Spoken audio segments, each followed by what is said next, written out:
Jeg skrev en kronikk her, og den fikk jeg ganske mye kred for, fordi at jeg sier at det var snakk om det var i Nordre Follo kommune, tror jeg, som der lokalpolitikere hadde bestemt at første klasse ikke skulle ha iPad.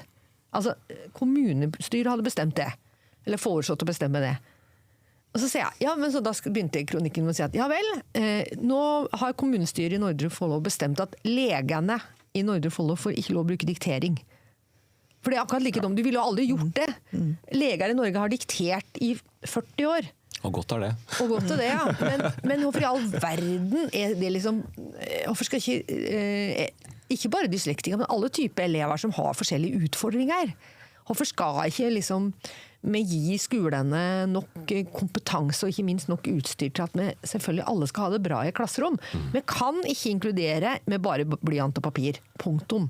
Vi er helt avhengig av digital verktøykasse.